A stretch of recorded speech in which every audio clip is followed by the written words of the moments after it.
says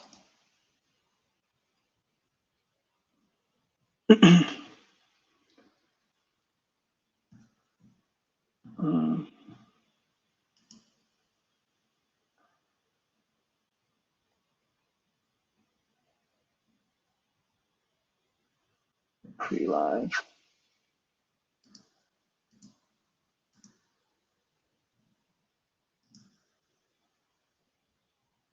Says the event will start soon. Wait for the host to start.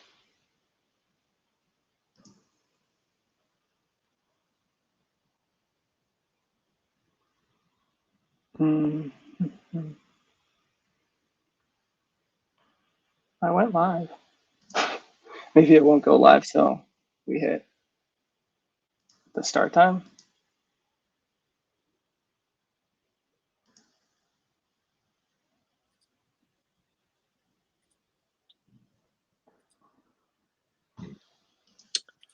Yeah, not positive, but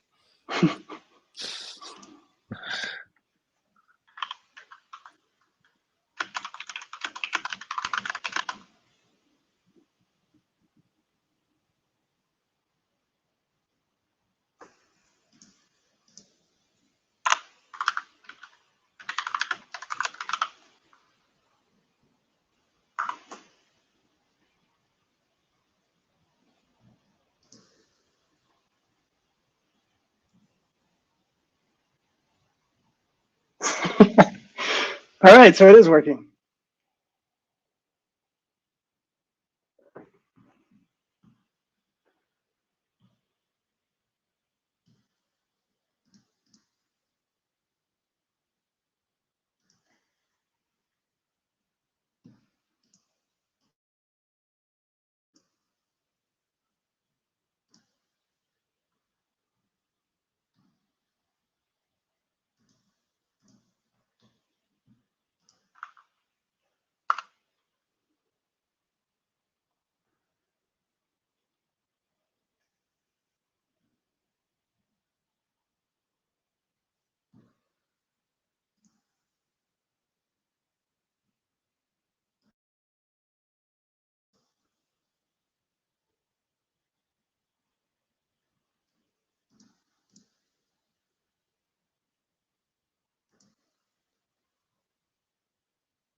All right, everybody, we are going to start here in about a minute.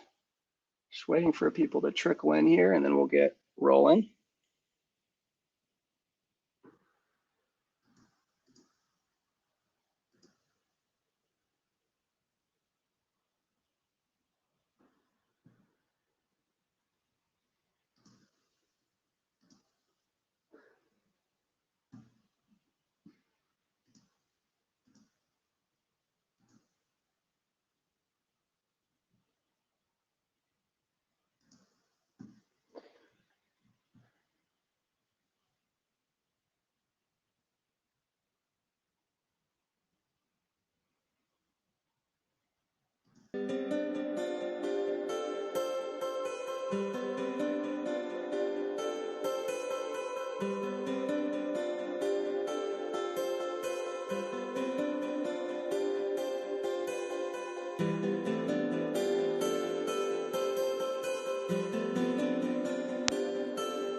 All right.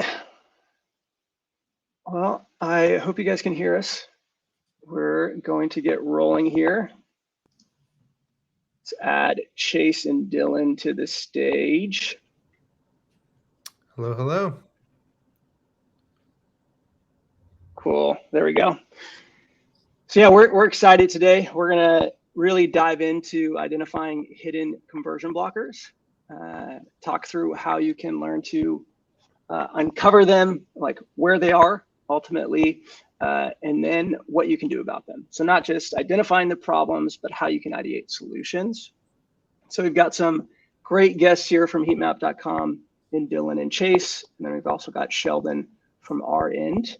So we've got quite a bit to talk through here.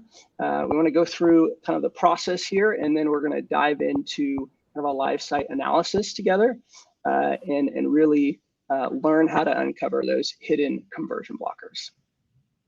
So the reason you guys are here is there's many reasons, but some of the reasons that we've really had come up consistently the last 6 months in talking to dozens and dozens of brands is customer acquisition costs are out of control, right? The last couple of years, that's been just going up and going up. Paid social is no longer easy. Traffic, it's not king.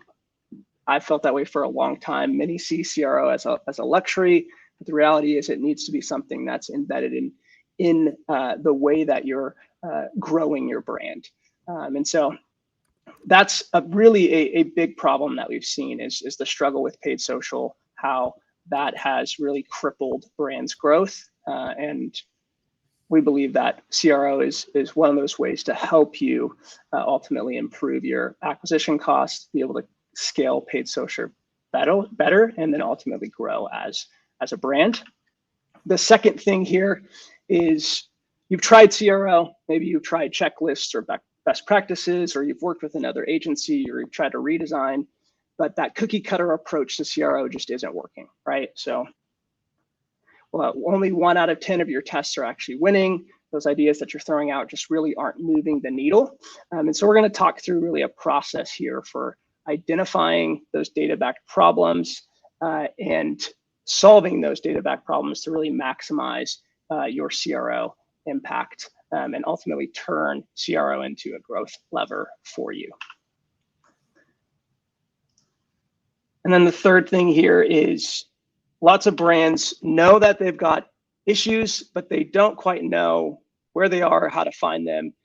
They know there's things that they could be doing better. And the reality is, like, you can't grow profitably if you're not trying to squeeze out more revenue per user. It's ultimately this whole entire idea of efficiency when it comes to your online store performance, and improving that efficiency will lead to better profitability. And so that's something that we hear continuously is our conversion rates going down as you've scaled, or worse, your conversion rate's going down and your top line's going down and your bottom line's going down. And so when you can really squeeze more revenue out of each user, that's where you can really move the needle. Use CRO as a growth hack. So that's the reasons why you're here. Now we'll kind of hop into what you're going to learn. And I don't want this to just be another webinar where you attend and you're like, an hour later, why was I here? What did I get out of this?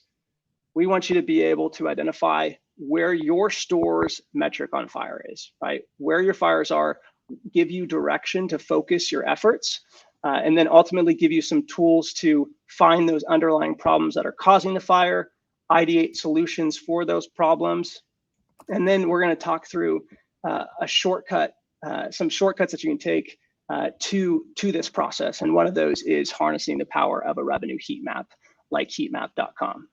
And so that's really what we want you guys to get out of this. And so why you should listen to us from the eNavi side, we've got Sheldon, our head of growth. I'm Anthony, founder and CEO. We've been in your shoes. We've been in-house, struggled wearing multiple hats, knowing that our online store performance isn't quite where we want it to be, but not able to put effort towards it, not having a clear process. We've learned both in-house and running an agency through failure, right? Through failed efforts, trying redesigns, trying all different kinds of things to really move the needle. And over time, we've developed a process that allows for consistent, long-term sustainable growth, ultimately by solving data-backed problems with customer research. And so that's really at the core of what we do. You'll learn that we love data and we love to share our secret sauce as we go through this webinar. And then on the heat map side, we've got Dylan and Chase. I'll let you guys kind of introduce yourself and introduce heatmap.com. Chase, kick it off. I'll let you introduce heatmap.com. I'm the CMO of heatmap.com. I've been working with Dylan for nine months now, been homies for a while. Before that, I worked at an ad tech company as VP of marketing, and we were acquired last year. So essentially, I have a really deep love and appreciation for the alignment needed between ad and landing or post-click experience. And so that's something I'm super focused on helping people, educate people on. I'm really excited to dive into that. And you can talk to the CRO legend that I'm pointing towards above. I don't know about legend, but nerd for sure. Hello, everyone. I'm Dylan, founder of heatmap.com. Previously, you guys may have heard of splittesting.com. Built and exited one of the largest CRO agencies in the world. Optimized over 4 billion in e-com revenue. Had clients like True Classic Tees, Portland Leather Goods, Nuts.com, Hexclad, like Gordon Ramsay, just a lot of the top D2C sweethearts, as we like to call them. So I've been inside of tons of 9-figure campaigns of CRO all the way down to smaller stores where a lot of people think split testing is synonymous with CRO. Totally is not. And I built heatmap.com where I always said clicks don't pay the bills.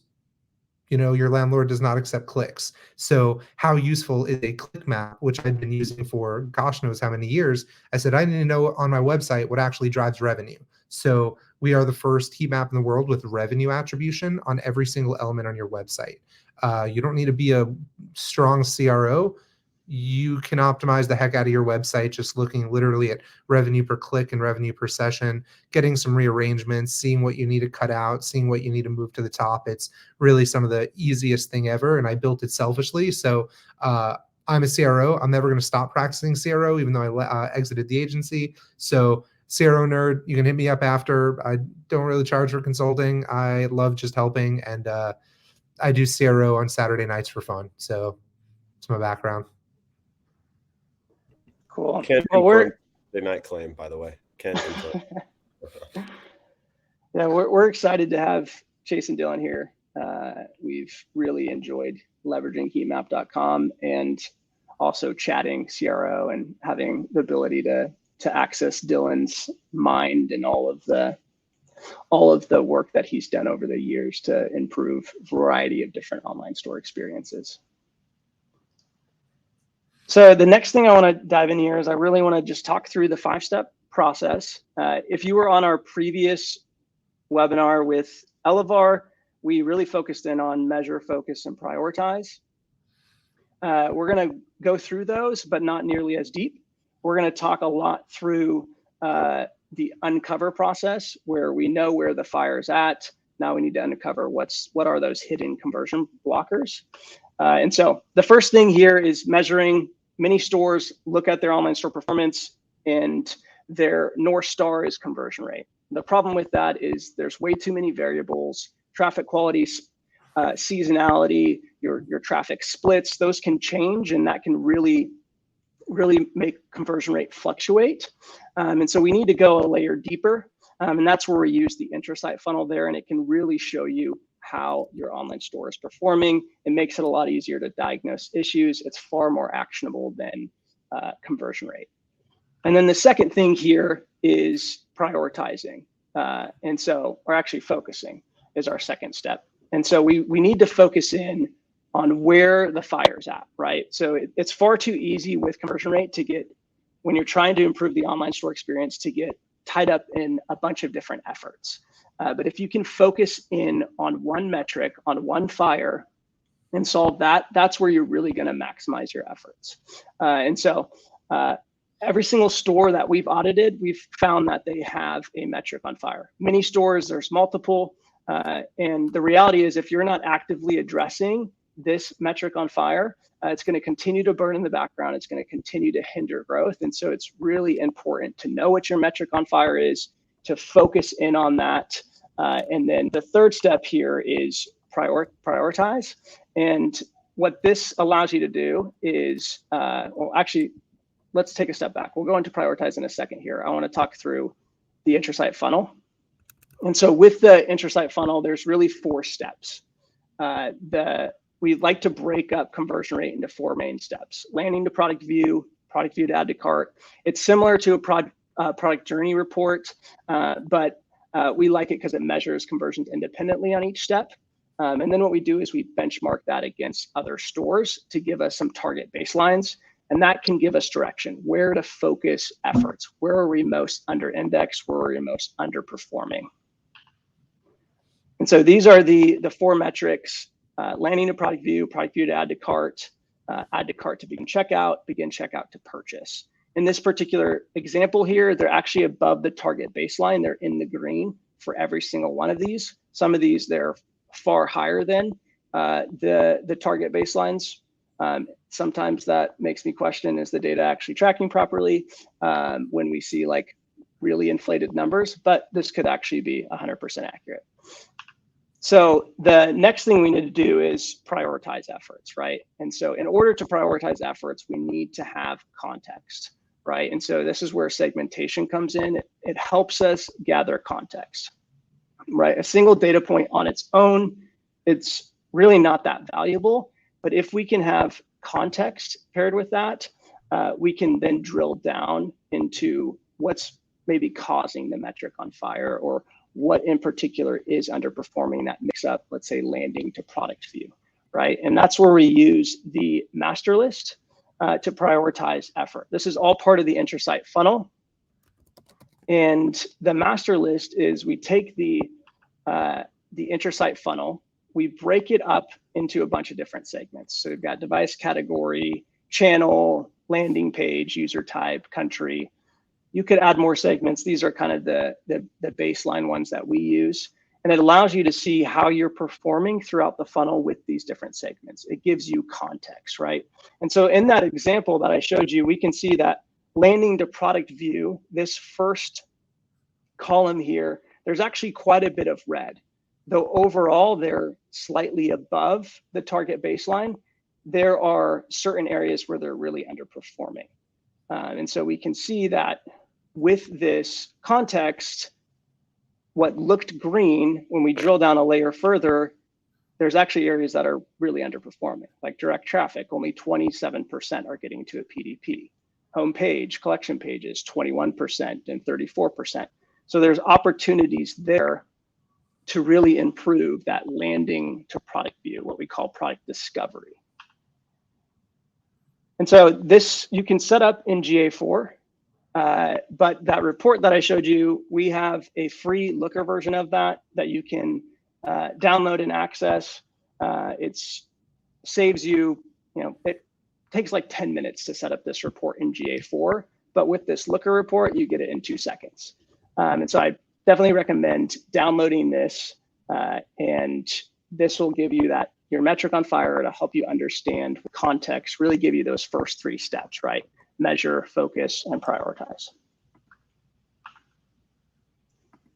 So then the 4th one, and this is where we're really going to dive in, and we're going to spend a lot of our time on uncovering, right? We need to identify what the root cause is. And so when we're looking back at this example here, we can see that homepage to product page, only 21% of users are getting to the product page, right? And so when a user lands on the home page, when the user lands on the collection page, they're not getting to the product page at the rate that we want to.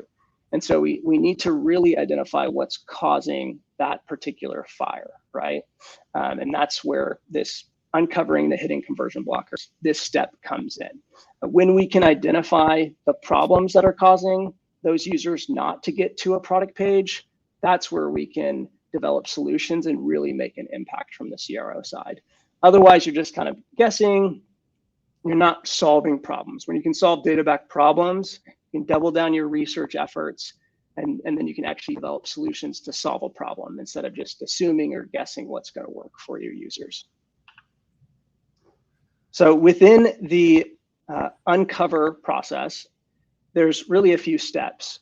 to uncovering those hidden conversion blockers. The first thing we try to do is start with context. And so in this case, if we're looking at homepage to product view, the same example as before, we can see that makes up 39% of total users. Now, if we look at this from a device standpoint, users that land on the homepage, mobile versus desktop, there's not a massive discrepancy there. There is a little bit, and only 28% of mobile users are getting to a PDP that land on the homepage, 33% for desktop. Not anything crazy to be concerned about, but we like to look at this because it can tell us whether there is a potential responsiveness issue or a potential issue where somebody's seeing something on desktop that they're not seeing on mobile, and then we can take that part of the experience and make it more available on mobile. It can give us more context, right? A lot of this is drilling down, getting more context. And so the next thing we'll do is we'll look at channel, right? So we're looking at different channels here. We can see that cross network and direct, only 14 and 15% of users are getting to a PDP. So that's well under indexed. If we drill a layer deeper on that, we can see that cross network, the vast majority of users are coming from this Android Google Quick Search. And if you don't know what Android Google Quick Search is, it's like this explore like app, I guess, a Google app on Android devices. I don't know because I don't use an Android, but they're clearly advertising on this, and they're driving a lot of traffic to the homepage from this, but they're not really performing that well. And so this kind of helps you give some more context. You can take it a step further by actually talking to the marketing agency. What content are they seeing there? Getting a better understanding of that. It can help you make more informed decisions, not only with the on-site experience, but also pre-click with the marketing. And this data can be leveraged in that way too. But if we kind of just dial it back here, even when we filter out direct and cross network, only 38% of those users are getting to a product. So it's still substantially underperforming that 50% low end of the target baseline. So there's still a lot of opportunity there to improve product discovery when it comes to homepage to product.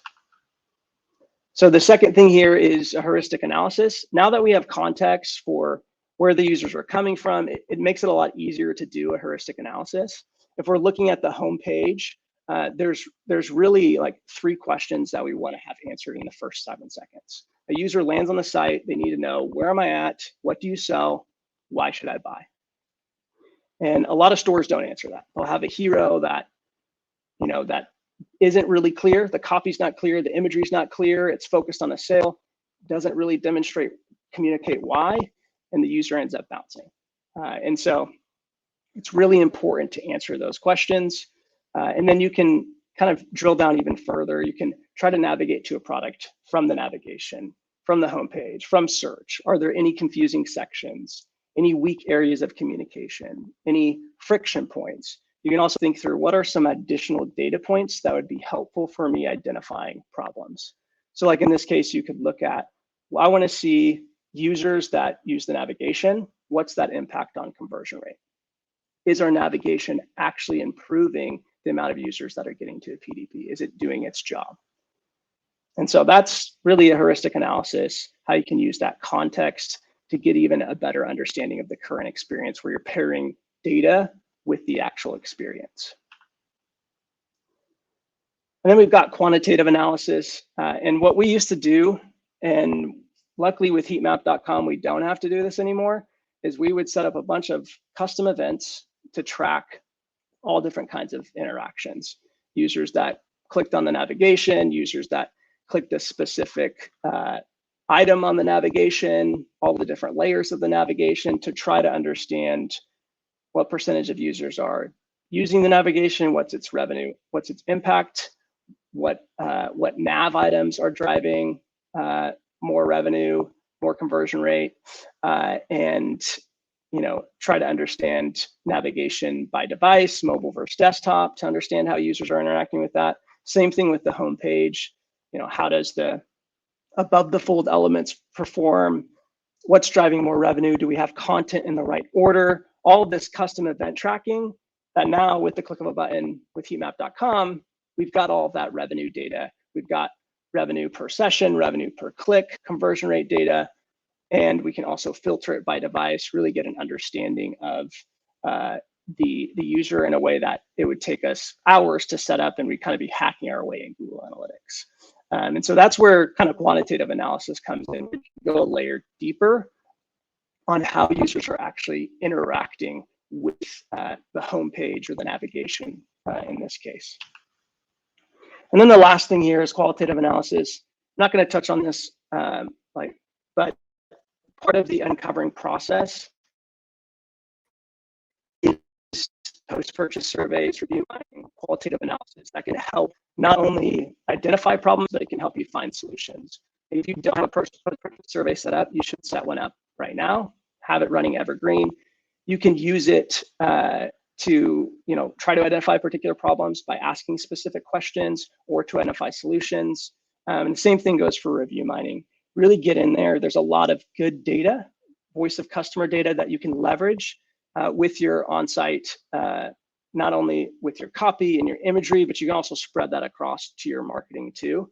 And you pair that with post-purchase and you get a lot of good data from your customers that you can leverage, and you're no longer just operating on your assumptions on why you think customers are buying and why they're not buying.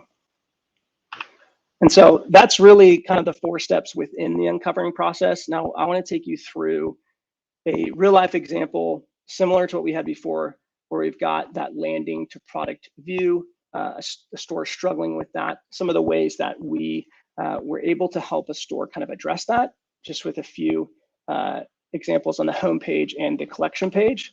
And so when we're looking at the homepage to product view was under indexed. So only 34% were getting to a product view that were landing on the site. We found that users who actually interacted with the navigation, only 10% of users were getting to a product. And so when we drill further down into the problem, what we found was the order of the menu wasn't ideal, right? It wasn't based on revenue per session. Everybody was being driven to these underperforming collection pages, and there wasn't like linking to the best-selling products. And so that was the solutions that we put in place here, right? So we reordered based off of revenue per session. We linked directly to products. As a result, from this single effort, there was a 22% increase in product view rate. These simple changes allowed users to get further down the funnel. We started to see that pay off downstream, more users adding to cart, checking out, purchasing as a result of this. And one of the ways that you can even do this with heatmap.com and kind of shortcut the process is you can grab this data right there, right? You can see what the impact on revenue per click compared to other elements, right? So you can look at the actual navigation and see revenue per click. If somebody interacts with the navigation or they interact with search, what's the difference in revenue per click? If they interact with the homepage hero versus the navigation, you can even drill further down into your nav items. Do you have your layers set up correctly? Do you have the order of those items set up correctly when you're looking at revenue per session? It's really a shortcut, right? You don't have to set up these custom events with GA4. That data already exists out of the box. And there's 2 things that you can do super easy with heatmap.com, and you can test for, let's say you have a homepage to product page issue, is reorder your navigation based off of revenue per session, and then reorder your homepage content based off of revenue per session, or remove sections that are underperforming from your homepage. And so that's kind of how you would take that homepage to product view issue and do it with heatmap.com, really shortcut the process. And then the next example that we have here is collection to product view. The store was under indexed here. Only 32% of users who viewed a collection were actually getting to a product page. And so mobile was significantly underperforming, only 30% on mobile compared to 38% on desktop. And so this was a fairly simple test, but we changed the product grid to 2-column. We made it a little bit more friendly for mobile. And as a result, users were seeing more products, and there was a 16% increase in product views. Really simple, but you're getting more users down the funnel. That's going to have positive downstream effects. And the beauty of this is you can double down on this with heatmap.com, right? So we've changed it to 2 columns so users are seeing more products. Now you can reorder the products by revenue per session. You can remove or deprioritize underperforming products. You can increase or decrease the number of products per page based off of what your pagination is telling you. And so there's lots of opportunities there. The first things I would do is reorder products by revenue per session.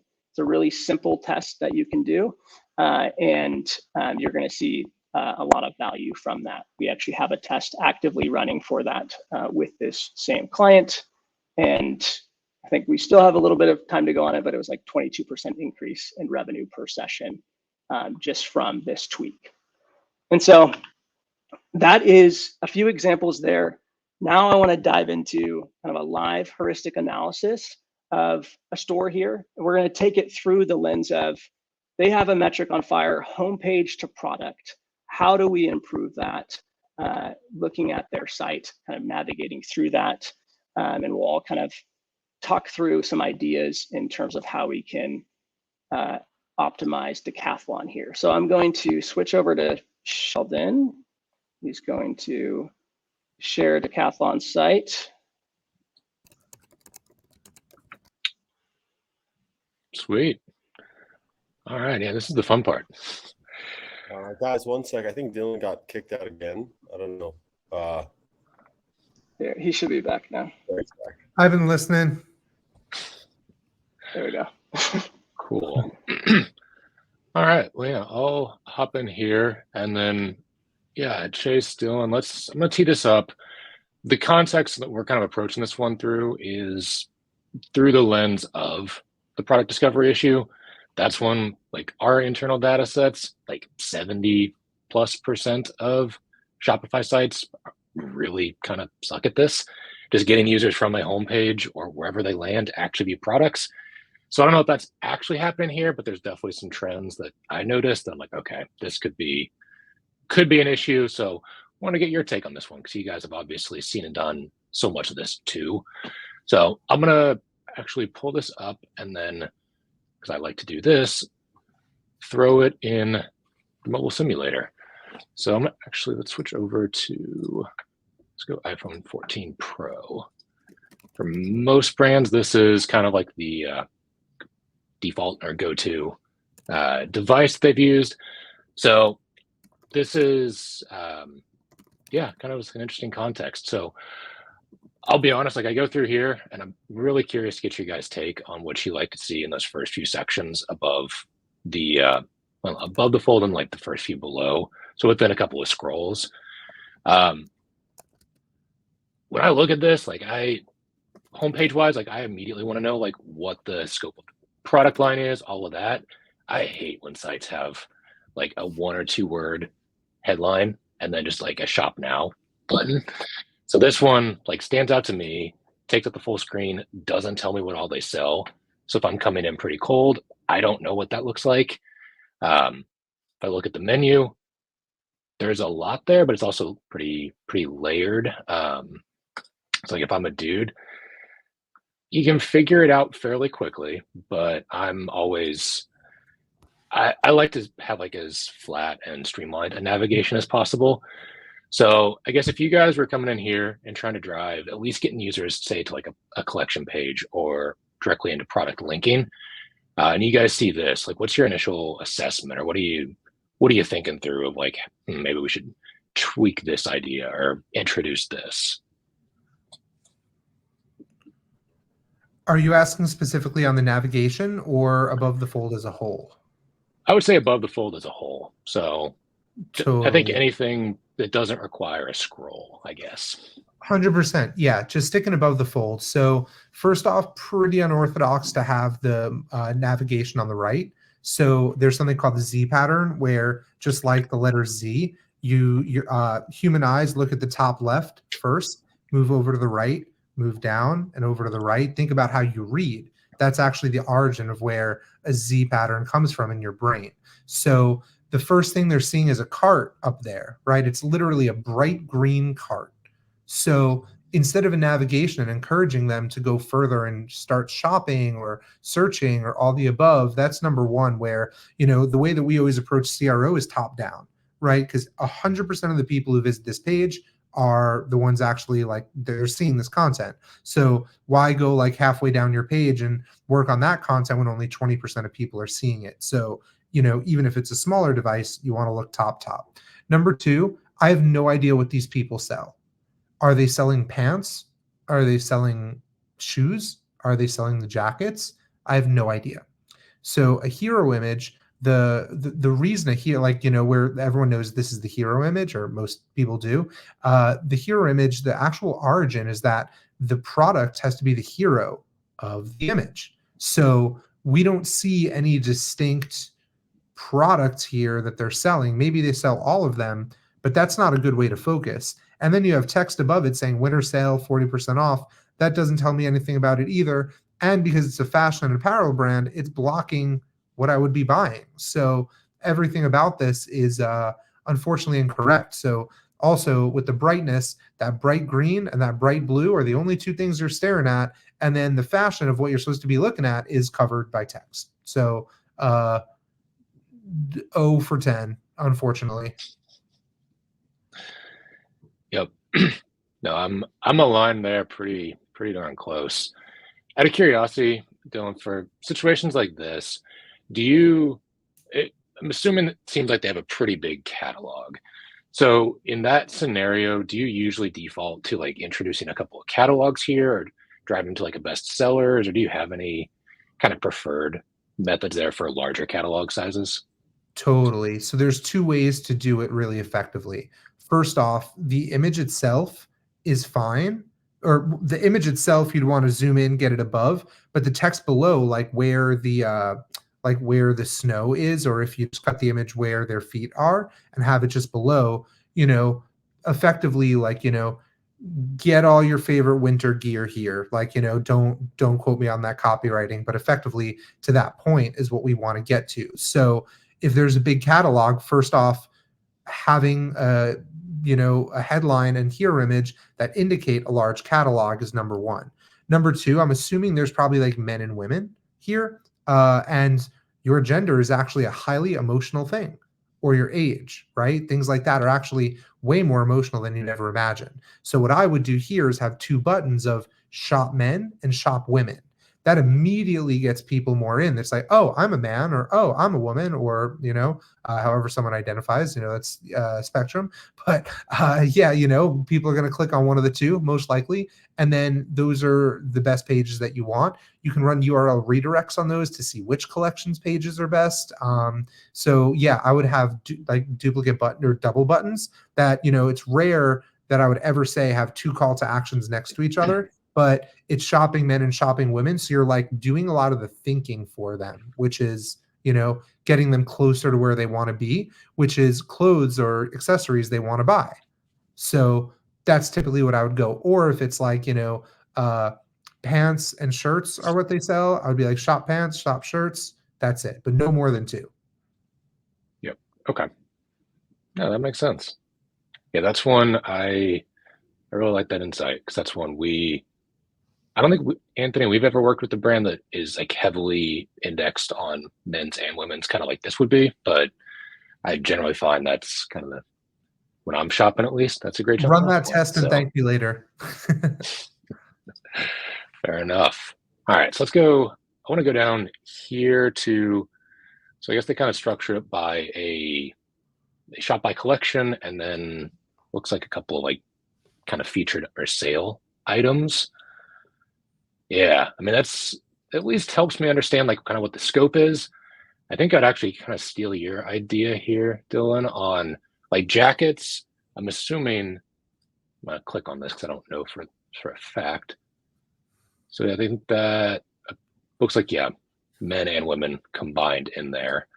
So I think, yeah, I don't know your thoughts on this one. My first instinct is have like a shop men's jacket, shop women's jackets, or same kind of thing, because that looks like a pretty monster collection page to filter down on. So I think that'd be one of my first ones to try to, I don't know, get people in that what feels like a good jumping off point for them. What do you guys feel on that? Chase, you want to take this one? No, I saw you. I saw you hungry to do it, so I'm just gonna pile on. So there's a lot of companies you see nowadays. It's kind of like that like TikTok appearance or Instagram appearance that's on the top. So it's just below the header where they have several collections, right? So that's another way to get people there. So if you have jackets, you have the layers, you have, leather, I can't say what is that, fleeces and layers, which by the way, that text is way too small. So I have glasses, like I don't have that the worst like vision, but it's so tiny, like no one's gonna be able to see it. Never have font less than 0.16 pixels on your whole website ever. I'm on a 48-inch monitor, by the way, and I am having trouble seeing it. So. Yeah, 100%. So what I would do is have those little bubbles at the top, and then they're swipeable. So even if you have 7 collections that aren't segmented by men and women, they can just swipe without scrolling and go to the collection page they want. Huge hack. Yeah, I like that. Okay. I guess a question I would then be curious to get you guys' take on as well. So if like I'm coming in here with pretty rock bottom product knowledge, the only reason we're here is Anthony grabbed this one as an example to dive into. How much do you guys try to introduce like brand USPs or anything, any sort of like sales pitch or unique differentiators at this point on like a homepage, for instance, versus saving that for other parts of the funnel? Because like we've definitely, our internal data is a mixed bag on that one. Sometimes it works great, sometimes it just falls totally flat. I guess where do you guys stand with those sorts of test ideas or that orientation type of element? I mean, my general take on this is like it's very product and category specific. If you're selling a mushroom coffee, you're going to have to orient them a little bit more because there's things that they don't know and understand. A jacket is a little easier to consume, and it's more about once you get to the PDP, like the idea is like what do you need to do to get velocity? And that generally comes from seeing things in action rather than trying to explain all the unit. Like if they have a different fiber, I don't give a hoot. I don't know if I can cuss on this, so I pulled myself back. I just by the way, anyone who's listening, that's pretty embarrassing. So I would always focus on how do we make the product feel more alive on the pages, and like you can focus on products, and if people are interested in that, they can scroll down and get to FAQs, or they can go into the product pages and look at what the details say. That's my take generally. Obviously, if you have some USPs that are unique to your category, i.e. for instance, you're some sort of like performance jacket for climbers in winter, that's a different conversation because you want to make sure that they know that. But most people are coming for performance climbing gear in winter are already oriented to that. And so it's more about like, what are your unique differentiators with your brand, et cetera. So that's my take, but I'm sure Dylan's going to come and school me right now. No, it's pretty similar where so fashion and accessories, I don't go into the whole Gator and the Judge in a moment, but fashion and like, there's a reason why you don't see a lot of landing pages for fashion companies. And the reason is there's not too much to explain. There's maybe a little bit to explain. Landing pages and like really descriptive areas are for education. Jackets, accessories, pants, jeans, there's not a lot of education that you need to give. What's doing the selling is the images because, it's based and represented on what they're looking at, right? If they like what they see, they'll make sure it's not like some rip-off, knockoff kind of thing like Chase said. But other than that, like, someone doesn't give a hoot. I've never heard that one out of Chase before, but I don't give much of a hoot about, a lot of the specs. If I really like how it looks, I'm just going to do a quick double check to see what type of materials it is, and then I'm on to purchase or not purchase. Yep. Yeah. No, I think that I like that. I think my approach is actually comes at it from a different direction, but very similar of like basically has someone bought this before, or like if it's an item that they're buying for like the first time or a new category to them, that tends to be where I see that work, and then more commoditized things, yeah, that definitely shifts the approach. So, all right, I want to actually, let's just jump into a collection page here, because this is one that it seems so damn simple, and yet we see time and time again, we'll get into a brand's data and see like 20% of people will actually advance from a collection page to a product page, and it just seems egregious. So I guess my initial take here, I'm actually surprised at, in a good way, that they don't have some jumbo hero image that takes up like 2/3 of the page. That's a pet peeve of mine. Every time we've tested it, it just sucks. And removing it almost always is better, and just getting the product grid visible like immediately. So I think that from that standpoint, I think it's okay. And they do like have a lot of the table stake stuff of like the reviews there. You can kind of see the available color variants. That's kind of nice. Anything before we get into like filtering and stuff, anything from like initial landing that you guys think was like, okay, this is a huge, huge miss and needs to be addressed? I'll just act as the consumer and say, this is really busy. Like I see 15 things on this page and I don't know what to focus on.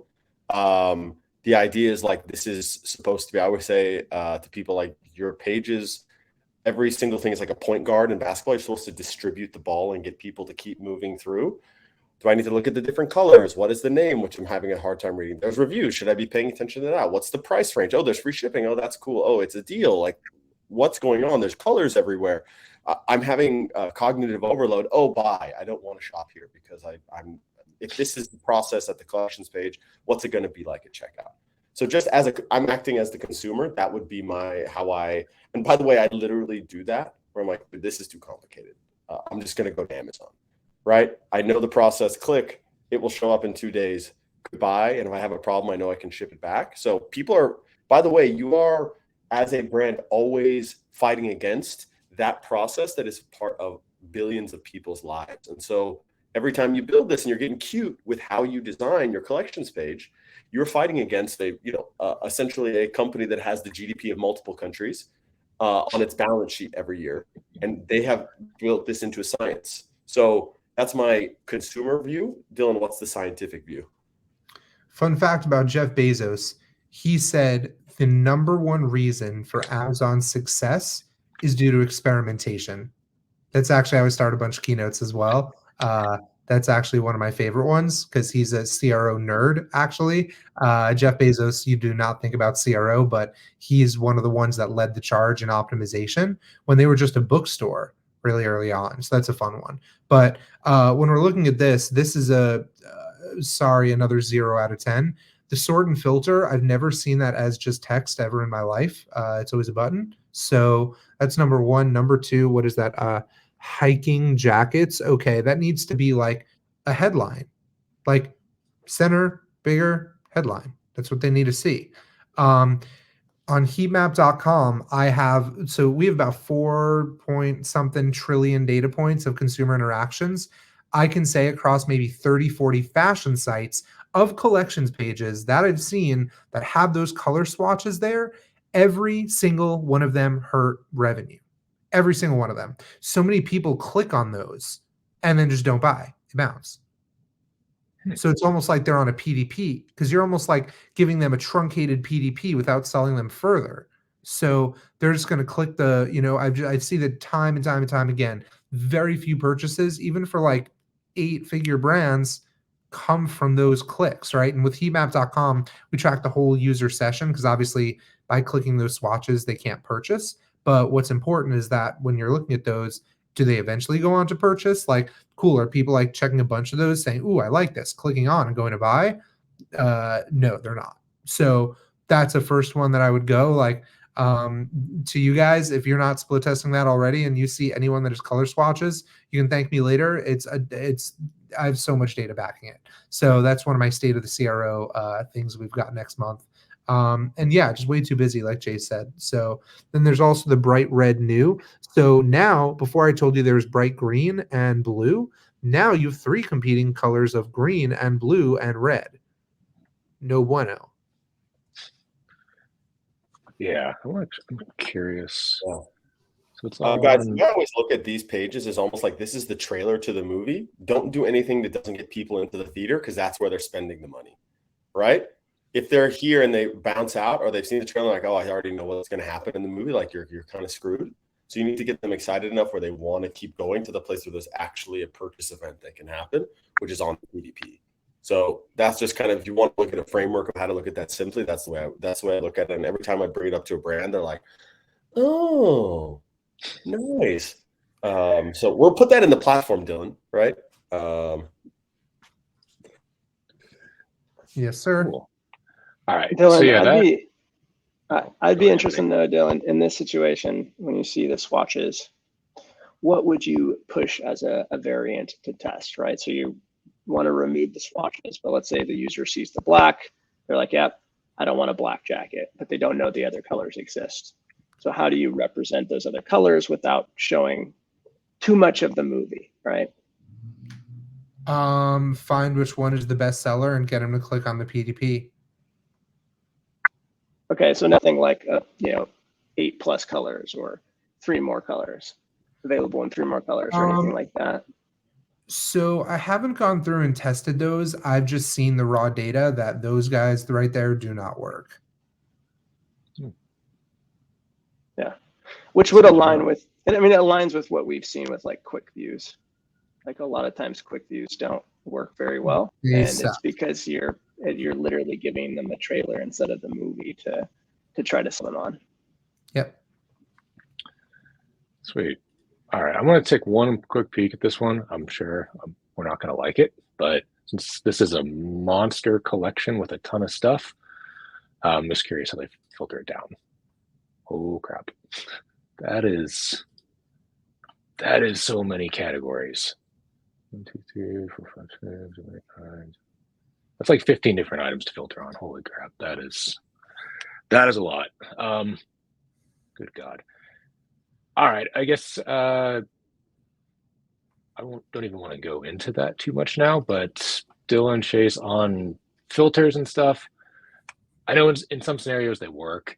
Do you guys have a kind of golden rule you like to use of like how many things to include on there, like how many different criteria works for people to filter on versus it's just so freaking overwhelming that they freeze and exit?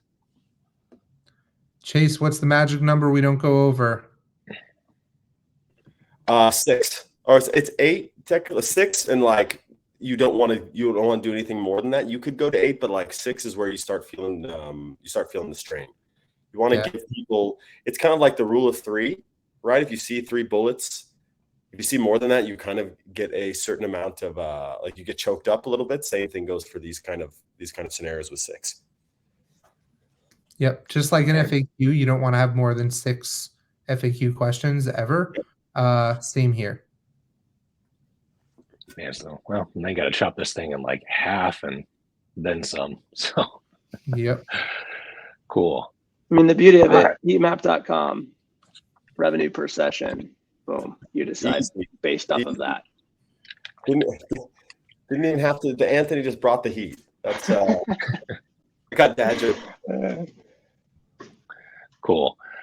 All right. Well, yeah, I feel pretty good. Like that's one I really wish we actually worked with the site now to like throw in some test ideas and get this fixed. But I feel like those ideas would make a huge improvement because I'm assuming based on what we're seeing there, they probably have some product discovery issues. So that was awesome. Thanks, guys. Really appreciate the insights and bringing the actual like external data too. That's really cool. Anthony, I'll turn it back to you, man. Sweet. Well, let's wrap this up here. Kind of the what we did here, really just looking at the site through like a heuristic type analysis, is the tip of the iceberg. When it comes to research, there is dozens of different ways that you can really drill down to ultimately why the customer buys, why they don't buy, to help you identify those problems, solve those data bank problems with solutions you've derived from customer research. And so That is really important in that uncovering stage to identify problems and to find solutions. The research is crucial. So the last step of the process is to validate. Now, Dylan touched on this earlier, but A/B testing is not the same as CRO, and CRO does not require A/B testing in all situations. There's some situations where you're a smaller store and it's impossible for you to really test and validate solutions, but you can still be conducting part of this process. You can still be understanding why your customers are buying or not buying.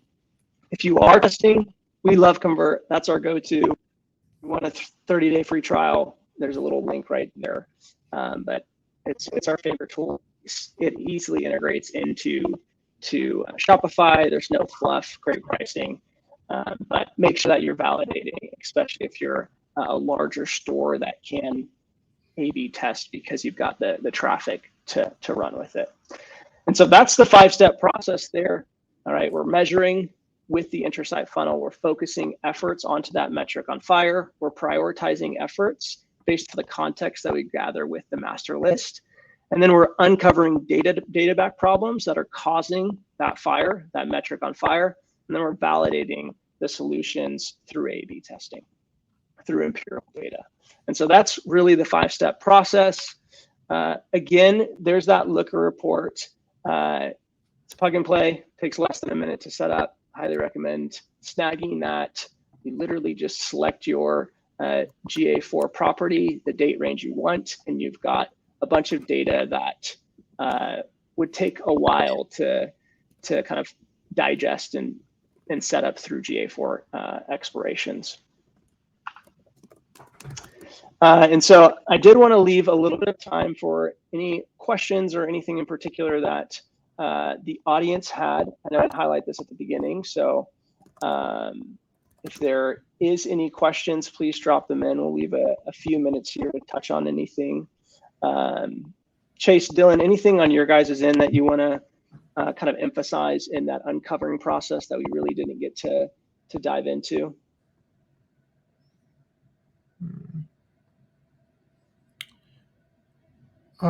Chase, what are your first thoughts of that? I think there are 2 parts of uncovering. There's kind of this quant model that we went through. There's also a qualitative model. So Dylan has a really incredible customer feedback survey that I think does help essentially fill in some of the gaps. I think this is just one thing I'll kind of push on in general is there are always gaps in quant data that you need to fill with some qualitative stuff that will put the pieces together. What I find is a lot of brands will index heavily on one or the other. And it's really down to kind of who's leading the charge on that. And that's totally fine. I think you're leaving a lot of money on the table and a lot of understanding who your actual ICP and core customers are if you don't do those things. So that would be kind of the first thing I would lean on in your uncovering process. And like just having a post-purchase survey is it's table stakes, but it's not enough. You want to go with an ask. And I mean, Dylan can go through the process of what that looks like a little bit right now, but that's one thing I've seen a lot of people not spend enough time on is they think just, and No Commerce is a partner of ours. They're incredible, but like just throwing No Commerce onto your store will do enough. And it's like, well, no, you have to take it a step further to actually get to the insights that are going to be super actionable within this kind of CRO lens that we're talking about to make more efficient sites that are better for your core customers, which then turn into word of mouth to get their friends who become core customers, which is like kind of, Dylan hears me say this all the time, but like my core metric in all of business is word of mouth coefficient. So what do we need to do that? And that is service our customers in a way where they feel excited to talk to their friends about the business, and understanding qualitatively what's working for them is really important. So Dylan, maybe you want to give them like a TLDR version of how you do that? Yeah. So the past year of my life, I'm on version 19 of the book. It's called Why Your Website Sucks. It's coming out in the next, hopefully 8 weeks, get into press, print, all the above. And I have something called the $1 billion data funnel because I've done it before.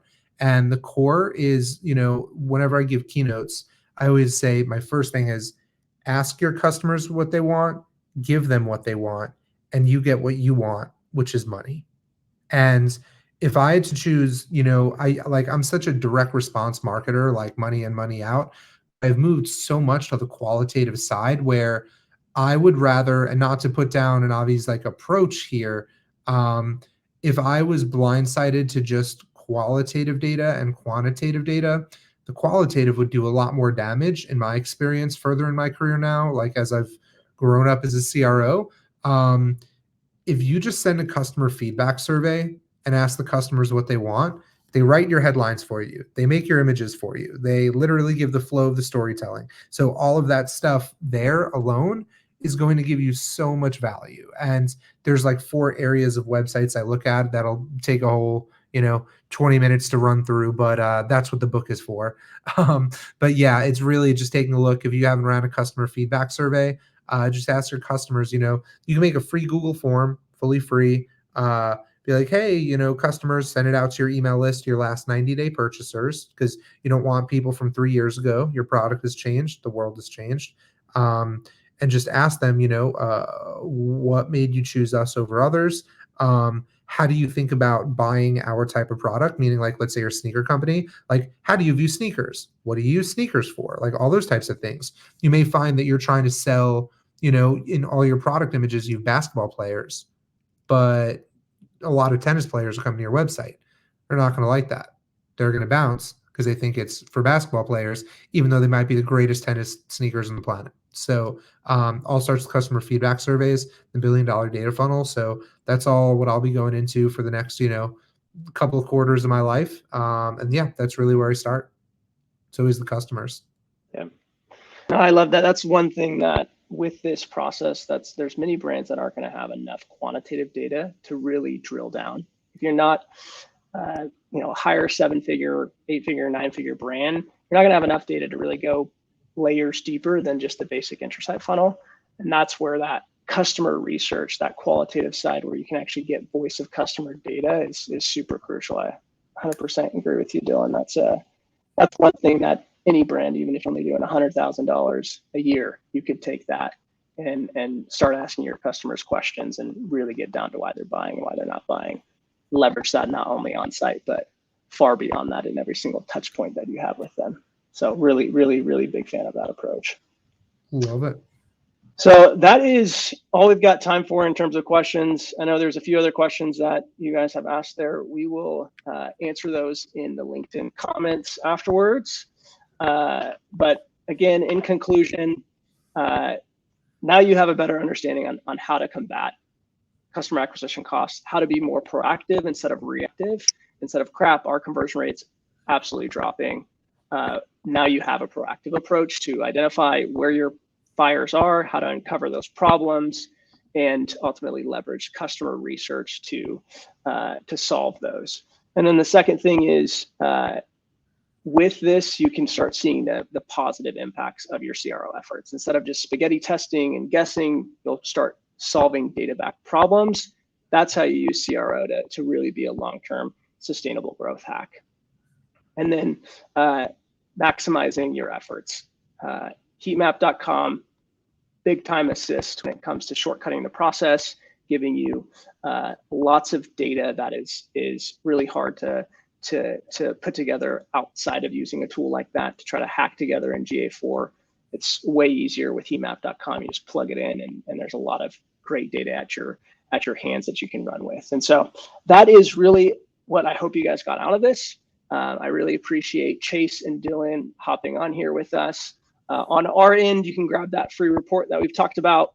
And then heatmap.com has a great CRO certification course. And so if you are an agency or an expert in the CRO space, they would love to chat with you and kind of share that with you guys and show you the tool too. Appreciate it. Thank you, everybody. Appreciate it. Thanks so much.